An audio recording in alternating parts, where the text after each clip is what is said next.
प्रिय मित्रों, पूर्वांचल क्लासेस में आपका स्वागत है। आज हम लोग पढ़ेंगे महात्मा बुद्ध के जीवन पर आधारित समस्त प्रश्न जो 1992 से लेकर 2022 तक परीक्षाओं में पूछे गए हैं, उन पर आधारित तथा कुछ विशेष प्रश्नों को इस वीडियो में अध्ययन करेंगे। अब शुरू करते हैं। महात्मा बुद्ध का जन्म। महात्मा बुद्ध का जन्म 563 ईसा पूर्व में हुआ था। इनकी मृत्यु 483 ईसा पूर्व में हुई थी। इनके पिता का नाम शुद्धोधन था। इनकी माता महामाया कोलीय वंश की कन्या थी, अर्थात ये कोलीय वंश की राजकुमारी थी। इनकी माता महामाया। बुद्ध के बचपन का नाम सिद्धार्थ था। इनकी मौसी का नाम प्रजापति गौतमी था। बुद्ध की पत्नी का नाम यशोधरा था।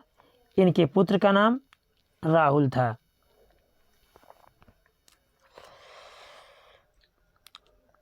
अब देखेंगे बौद्ध धर्म। बौद्ध धर्म में शुरू में महिलाओं का प्रवेश वर्जित था, लेकिन महात्मा बुद्ध के ज्ञान प्राप्ति के पश्चात यानी ज्ञान प्राप्ति के 8वें वर्ष प्रियसिस आनंद के कहने पर बुद्ध ने महिलाओं को संघ में प्रवेश करने की अनुमति प्रदान की। बौद्ध धर्म का संप्रदाय है अस्थविर या थेरावादी। अक्सर परीक्षाओं में पूछे जाने वाला प्रश्न है कि स्थविर किस धर्म से संबंधित है, तो ये बौद्ध धर्म का संप्रदाय है। परंपरागत नियमों में आस्था रखने वाले, अर्थात जो परंपरा के अनुसार जो नियम आ रहा है, यानी कोई बदलाव नहीं, जैसे प्राचीन समय में था उसी अनुसार अपने को मानने वाले क्या कहलाए? अस्थविर या थेरावादी कहलाए। यानी उन्होंने जो वर्तमान युग में परिवर्तन हो रहा है, इस आधार पर अपने आप को जरा सा भी परिवर्तित नहीं किया, बल्कि प्राचीन आदर्शों या प्राचीन रूपों में चलने को ही अपने आप को अच्छा समझा, और यही उन्होंने बुद्ध का परम आदर्श माना। तो उन्हें कहा गया अस्थविर या थेरावादी।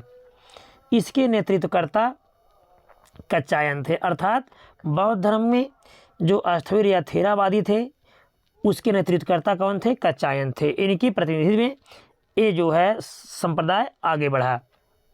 दूसरा था महासांघिक, परिवर्तन के साथ नियम को स्वीकारने वाले, अर्थात प्राचीन समय में लोगों के रहन सहन आचार विचार कुछ अलग थे। उनके खाने पीने रहने आदि की वस्तुओं में जैसे जैसे आगे परिवर्तन हुआ, उसी अनुसार महासांघिकों ने अपने नियम में भी परिवर्तन कर लिया। जैसे पहले मान लीजिए ज़मीन पर सोते थे, तो बाद में जैसे जैसे प्रक्रियाएं बढ़ी, लोगों के रहन सहन की व्यवस्थाएं बढ़ी, तो इन्होंने महंगे सेज का प्रयोग करना शुरू कर दिया, या महंगे इस प्रकार से कह सकते हैं हम बिस्तर का प्रयोग करना शुरू कर दिया। यानी परिवर्तन के साथ ये जो संप्रदाय था ये बदल गया अपने आप को, या बदल लिया अपने आप में, तो ये महासांघिक कहलाए। अब बौद्ध धर्म के त्रिरत्न हैं बुद्ध, धम्म और संघ। याद रखिएगा, जैन धर्म में भी त्रिरत्न है, लेकिन बौद्ध धर्म के त्रिरत्न हैं बुद्ध, धम्म और संघ। बौद्ध धर्म के 3 ग्रंथ हैं जिन्हें कहा जाता है त्रिपिटक। याद रखिएगा, बौद्ध धर्म में 3 ग्रंथ हैं जिन्हें त्रिपिटक कहा जाता है, और ये तीनों ग्रंथ क्या क्या हैं, इनके नियम कानून क्या हैं, इसके बारे में अध्ययन करेंगे। तो पहला है विनय पिटक। विनय पिटक में नियम, अर्थात बौद्ध धर्म में जो लोग भी मौज भिक्षु रहते हैं उनके नियम क्या होंगे, उनके कायदे कानून होंगे, वे किस प्रकार से, अर्थात कब वे जगेंगे, यानी सुबह को कब जगेंगे, कब वो धर्म प्रचार करेंगे, कब वो भिक्षा मांगने का काम करेंगे, ये सारे नियमों का जो है वर्णन दिया गया है विनय पिटक में। इसी प्रकार से उनके आचार विचार और विधि निषेध कि उनके आचार विचार, लोगों के प्रति रहन सहन, वाद विवाद कैसे होंगे, इन सारे जो है नियमों का उल्लेख मिलता है विनय पिटक में। याद रखिएगा। अब याद कैसे हम करेंगे? आप देख रहे हैं यहाँ लिखा गया है विनय। विनय माने होता है, जैसा कि आप लोग जानते हैं, विनय माने होता है निवेदन करना। तो निवेदन करने का तात्पर्य होता है कि हम जब हमारे विचार नरम होंगे या हम दूसरे से कुछ सीखना चाहेंगे, तब वहाँ विनय की बातें आती हैं। तो जब सीखना अर्थात आचार विचार, तो आचार विचार का तात्पर्य यह है कि एक दूसरे के प्रति सदाचार की भावना रखना। तो इस प्रकार से याद हो जाएगा कि विनय पिटक में क्या कहा गया है? या विनय पिटक किस पर आधारित है, तो नियम और आचार विचार पर। तो जब हमारे आचार विचार होंगे, यानी कि हमारे पास कुछ आचरण हमारे होंगे, तो उसके एक नियम होंगे, अर्थात कानून होगा या विधि होगा या निषेध होगा कि इस क्षेत्र में इस चीज़ों पर रोक लगा है। तो इस प्रकार से हो गया ये हमारा विनय पिटक। ऐसे ही दूसरा है सुत्त पिटक। सुत्त पिटक महात्मा बुद्ध के उपदेशों का संग्रह है, यानी महात्मा बुद्ध ने जो जो उपदेश दिया या आगामी इसी प्रकार से बौद्ध धर्म का प्रचार करना है, इन सब का विस्तार सुत्त पिटक में किया गया है। अभिधम्म पिटक ये बुद्ध के दार्शनिक सिद्धांतों का उल्लेख है या संग्रह है, किसमें, अभिधम्म पिटक में। अब देखेंगे आगे चैत और विहार क्या है बौद्ध धर्म में। चैत और विहार, तो चैत बौद्ध धर्म में पूजा स्थल। चैत से तात्पर्य चिता, तो चिता से तात्पर्य ये हुआ कि जहाँ बौद्ध धर्म के श्रेष्ठ संतों को दफना दिया जाता था, तो उनके कुछ अवशेष बचे होते थे, तो उन अवशेषों पर जो है स्तूप बने होते थे।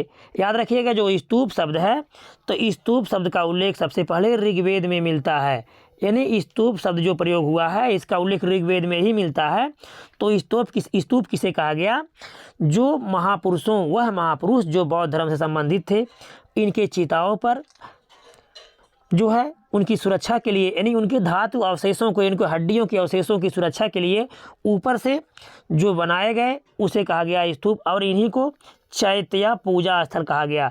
तो जो बौद्ध धर्म के मानने वाले थे, बौद्ध भिक्षु थे, तो ये पूजा करते थे इसी के स्थान पर, तो ये कहा गया चैत्य। अब देखेंगे हम विहार क्या था, तो विहार निवास स्थान। तो जहाँ चैत्य बने होते थे, तो इन चैत्यों को जो है पूजा करने वालों के लिए निवास स्थान होगा। जैसे उदाहरण के लिए मान ली जाए मगहर, तो मगहर में जो कबीरदास जी की जन्मस्थली है, मृत्यु स्थली है, तो इस प्रकार से इनके मृत्यु स्थल पर जो उनके सेवक हैं उनके लिए निवास स्थान बना दिया गया है कि वह वहाँ रहेंगे और उनकी पूजा करेंगे। किसकी पूजा करेंगे, जो उनके मृत्यु का स्थान है या जो उनका चैत्य है। तो इसी प्रकार से ये था बौद्ध धर्म में विहार, जो निवास स्थान या उनके रहने के लिए बनाया गया स्थान, उसे या आवास आप कह सकते हैं, जिसको हम लोग अपनी भाषा में घर भी बोलते हैं। तो इस प्रकार से घर या निवास स्थान बनाया गया पूजा करने के लिए, तो ये विहार कहलाया। अब आगे देखेंगे बुद्ध की मृत्यु के पश्चात बौद्ध संगीतियाँ कहाँ कहाँ या बौद्ध सभाएं कहाँ कहाँ आयोजित की गई हैं, और उस समय राजा कौन कौन थे। तो पहली बौद्ध संगीत 483 ईसा पूर्व में अजातशत्रु, राजा अजातशत्रु के शासनकाल में, और स्थान राजगिरी वर्तमान समय में बिहार में है, जिसे राजगृह के नाम से भी जाना जाता था। तो 483 ईसा पूर्व अजातशत्रु के शासनकाल में राजगिरी में इसकी अध्यक्षता महाकश्यप ने की थी। दूसरी बौद्ध संगीत 383 ईसा पूर्व में कालाशोक के शासनकाल में वैशाली भी बिहार में है, इसकी अध्यक्षता साबा कामी ने किया था। तृतीय बौद्ध संगीत 247 ईसा पूर्व में अशोक के शासनकाल में हुआ। पाटलिपुत्र जिसका प्राचीन आधुनिक नाम पटना है, यहाँ पर हुआ, इसकी अध्यक्षता मोगलिपुत्र तीसरे ने की थी। चतुर्थ बौद्ध संगीत ईसा की प्रथम शताब्दी, यह कनिष्क के शासनकाल में हुई। कुंडलवन कश्मीर में है, तो कश्मीर में चौथी बौद्ध संगीत हुई थी। इसके अध्यक्ष जो है वह सुमित्र थे और उपाध्यक्ष थे अश्वघोष। तो ये चारों बौद्ध संगीतियाँ थी। अब इसके एक सूत्र याद रखेंगे जो कभी नहीं भूलेगा जब तक कि हम कहीं सफल नहीं हो जाते, क्योंकि सफल हो जाएंगे, किसी परीक्षा को हम पास कर लेंगे, और तो धीरे धीरे क्या होगा तभी भूलेगा। यदि इस सूत्र को हम याद रखेंगे तो आप लोग भी आज से ही सूत्र को याद रखिएगा। सूत्र है अका अक, याद रखिएगा अ का अक, जैसा कि आप देख सकते हैं अ का अक। तो ऐसे हो गया अजातशत्रु, कैसे हो गया कालाशोक, ऐसे अशोक, कैसे कनिष्क, यानी अका अक याद रखिएगा। तो यानी ये राजाओं का क्रम है कि पहली बौद्ध संगीत कब हुई, दूसरी कब हुई, किसके समय में, तीसरी किसके समय में, और चौथी कब किसके समय में हुई। इसी प्रकार से स्थानों का क्रम है रावय पाकू, अर्थात रा से राजगिरी, वै से वैशाली, पा से पाटलिपुत्र और कू से कुंडलवन। तो अका अक रावय पाकू। ऐसे ही मस्तबा, हम जो अध्यक्षों का नाम याद रख लेंगे, मस्तबा, मस्त तो आप लोगों को याद रहेगा, हम समझ रहे हैं।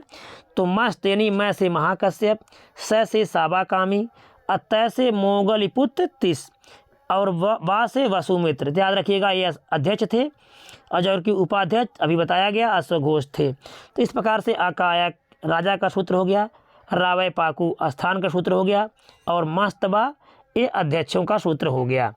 तो इसको आप लोग याद रखिएगा। अब बुद्ध के जीवन से संबंधित कुछ घटनाओं को देखेंगे। जन्म, बुद्ध के जन्म का जो प्रतीक माना गया है कमल एवं साण माना गया है। गृह त्याग की घटना को घोड़ा माना गया। ज्ञान प्राप्ति पीपल वृक्ष के नीचे, जिसे बोध वृक्ष कहा जाता है।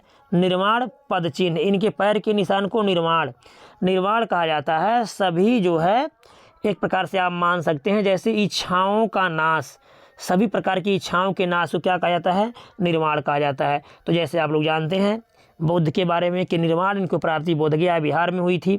तो इनको निर्वाण की प्राप्ति कहाँ हुई थी, बोधगया बिहार में इनको निर्वाण की प्राप्ति हुई, यानी समस्त इच्छाओं का नाश ही निर्वाण कहलाता है। इसे पद चिन्ह से माना गया है प्रतीक के रूप में। अब कुछ प्रश्नों को देखेंगे जो बुद्ध के जीवन पर आधारित हैं। गौतम बुद्ध का जन्म कब हुआ था? तो हमारा उत्तर हो जाएगा ऑप्शन ए 563 ईसा पूर्व, अन्य सभी ऑप्शन गलत हैं। अगला प्रश्न है, बुद्ध के जीवन की किस घटना को महाभिनिष्क्रमण के रूप में जाना जाता है? उनका महापरिनिर्वाण, उनका जन्म, उनका प्रबोधन और उनका गृह त्याग। तो महाभिनिष्क्रमण बुद्ध के गृह त्याग की घटना को महाभिनिष्क्रमण कहा जाता है। तो हमारा उत्तर हो जाएगा ऑप्शन डी, उनका गृह त्याग। अगला प्रश्न है, गौतम बुद्ध की माँ किस वंश से संबंधित थी? शाक्य वंश, माया वंश, कोलीय वंश, लिच्छवी वंश। तो गौतम बुद्ध की माँ कोलीय वंश से संबंधित थी, जैसा कि आपको पहले बताया जा चुका है। तो हमारा उत्तर हो जाएगा ऑप्शन डी, कोलीय वंश। अगला प्रश्न है, बुद्ध का जन्म कहाँ हुआ था? वैशाली में, कपिलवस्तु में, लुम्बिनी में। तो हमारा उत्तर हो जाएगा लुम्बिनी, जो वर्तमान समय में नेपाल में स्थित है। याद रखिएगा, लुम्बिनी में अशोक का सबसे छोटा अभिलेख रुम्मिनदेई अभिलेख है। तो रुम्मिनदेई से भी बुद्ध के जन्म की जानकारी मिलती है। लुम्बिनी। अगला प्रश्न है, निम्न में से कौन सा बुद्ध का दूसरा नाम है? यानी बुद्ध का दूसरा नाम क्या है? बुद्ध का दूसरा नाम क्या है? पार्थ, गुडाकेश, शाक्यमुनि, मिहिर। तो याद रखिएगा, महात्मा बुद्ध को शाक्यमुनि या तथागत भी कहा जाता है। इनके दो नाम अन्य हैं, शाक्यमुनि तथा तथागत भी कहा जाता है। अगला प्रश्न है, किस राजवंश के अभिलेख से पता चलता है कि लुम्बिनी शाक्यमुनि बुद्ध का जन्म स्थान है? जैसा कि आपको पहले बताया गया, मौर्य वंश, सातवाहन वंश, शुंग वंश, कुषाण वंश। तो हमारा उत्तर हो जाएगा मौर्य वंश, क्योंकि मौर्य वंश में जो अशोक का सबसे छोटा लेख है उसका नाम है रुम्मिनदेई। अशोक वाले वीडियो में बहुत अच्छे से इसको बताया गया है, अशोक के सभी अभिलेखों के बारे में। तो मौर्य वंश से संबंधित है। तो हमारा उत्तर हो जाएगा ऑप्शन ए, मौर्य वंश। अशोक का रुम्मिनदेई स्तंभ अभिलेख। अगला प्रश्न है, किस राजा के अभिलेख से सूचना मिलती है कि शाक्यमुनि बुद्ध का जन्म लुम्बिनी में हुआ था? तो इसके पहले बताया गया मौर्य वंश के शासक अशोक। तो हमारा उत्तर हो जाएगा अशोक। अगला प्रश्न है, महात्मा बुद्ध का परिनिर्वाण कहाँ हुआ था? महात्मा बुद्ध का परिनिर्वाण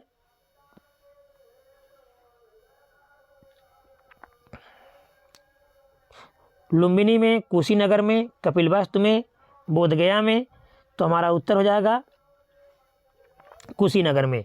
महापरिनिर्वाण अर्थात इनकी मृत्यु को महापरिनिर्वाण कहा गया है। जब इनकी मृत्यु हुई 80 वर्ष की अवस्था में, तो इसे कहा गया है महापरिनिर्वाण। और महापरिनिर्वाण कुशीनगर, उस समय कुशीनारा जो मल्ल गणराज्य की राजधानी थी, वहाँ पर हुई थी। तो हमारा उत्तर हो जाएगा कुशीनगर। नोट, याद रखिएगा, कुशीनगर मल्ल गणराज्य की राजधानी थी, अर्थात वहाँ मल्लों का साम्राज्य था उस समय। जिस समय महात्मा बुद्ध थे, याद रखिएगा, भारत में कुल 18 महाजनपद थे, महाजनपद, और 7 गणराज्य यूपी में। ये बात चल रही है गणराज्यों की यूपी में, और पूरे भारत में 18 महाजनपद थे। और यूपी में अगर ये बात किया जाए ये महाजनपद की, तो यूपी में 8 महाजनपद थे, जबकि 7 गणराज्य थे। याद रखिएगा, कितने गणराज्य थे यूपी में? 7, और जबकि महाजनपद यूपी में कितने थे? 8 थे। अक्सर करके परीक्षाओं में पूछा जाने वाला प्रश्न है। अगला प्रश्न है, गौतम बुद्ध का महापरिनिर्वाण किस राज्य में हुआ? वत्स, मगध, अंग, मल्ल। तभी बताया गया आप लोगों को, हमारा उत्तर हो जाएगा मल्ल गणराज्य में इनका परिनिर्वाण या इनकी मृत्यु हुई थी, जिसे महापरिनिर्वाण कहा गया है। अगला प्रश्न है, गौतम बुद्ध ने किस स्थान पर निर्वाण प्राप्त की? निर्वाण, इसके पहले आपको बताया गया निर्वाण से तात्पर्य है सभी इच्छाओं का नाश होना, किसी प्रकार की तृष्णा, जिसको हम तृष्णा भी कह सकते हैं, किसी प्रकार का कोई लोभ ना हो, इन सब का नाश। तो ये सब कहाँ हुआ था? कुशीनारा, श्रावस्ती, लुम्बिनी, बोधगया। तो आपको बताया गया बोधगया बिहार में जब इनको ज्ञान प्राप्त हुआ। ज्ञान प्राप्त होने का मतलब सभी इच्छाओं का नाश हो गया इनका। तो हमारा उत्तर हो जाएगा ऑप्शन डी, बोधगया। अगला प्रश्न है, महात्मा बुद्ध का महापरिनिर्वाण किसी गणतंत्र में हुआ? तो बताया गया इसके पहले आप लोगों को कि मल्ल गणराज्य में हुआ था। अगला प्रश्न है, महापरिनिर्वाण मंदिर अवस्थित है, कहाँ पर अवस्थित है? कुशीनगर में, बोधगया में, सारनाथ में, श्रावस्ती में। तो महापरिनिर्वाण, तो इनकी मृत्यु की घटना को महापरिनिर्वाण कहा गया, जैसा आपको बताया गया कि इनकी मृत्यु कहाँ हुई थी? कुशीनगर में। तो हमारा उत्तर हो जाएगा ऑप्शन ए, कुशीनगर में महापरिनिर्वाण मंदिर अवस्थित है। तो हम अगले वीडियो में अध्ययन करेंगे जो इनसे अन्य प्रश्न संबंधित हैं। तो वीडियो अच्छा लगा होगा तो लाइक कीजिएगा, सब्सक्राइब कीजिएगा, दोस्तों को शेयर कीजिएगा। धन्यवाद।